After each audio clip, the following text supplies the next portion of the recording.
जे चारही पेशंट आहेत ते एकदम चांगले आहेत, म्हणजे ते रिकवरेबल आहे. त्यांची प्रकृती उत्तम आहे. एक आमची बहीण होती, तिला तर BP एकदम डाऊन झाला होता, पण तिला डॉक्टरनी सांभाळलेलं आहे.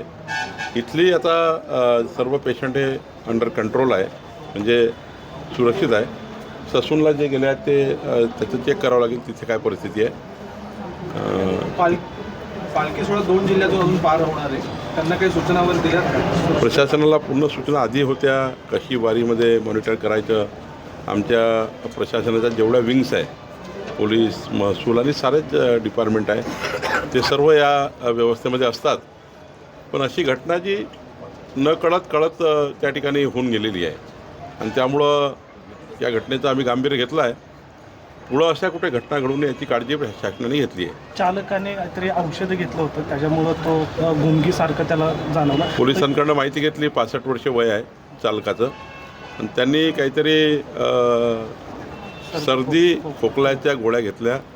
त्यांनी सुस्ती आली आहे. सुस्तीमध्ये त्यांनी या ठिकाणी असा आउट दिशेने जाऊन, ज्या दिशेने ट्रक जाता येत नाही किंवा दिंडीला लावू नये त्या दिशेने जाऊन ही घटना घडलेली आहे असं या ठिकाणी पोलिसांचा प्राथमिक रिपोर्ट आहे.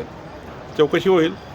पण आज महत्त्वाचं काय, हे जे मृत झालेले आहेत त्यांच्या पाठीशी सरकार खंबीरपणे उभं राहायला पाहिजे.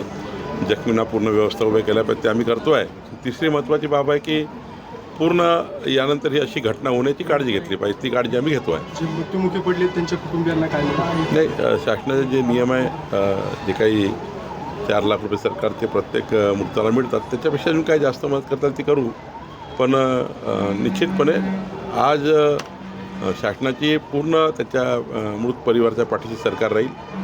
एखाद्या वेळी त्या परिवाराच्या सर्व घटकं कोणत्या परिवारात जे असतील त्यांना आम्ही बोलवून घेऊ, किंवा त्यांच्याकडे इथले पालकमंत्री जातील किंवा इथले आमदार जातील, तिथले आमचे तहसीलदार, जिल्हाधिकारी जातील, तिथे व्यवस्था करतील.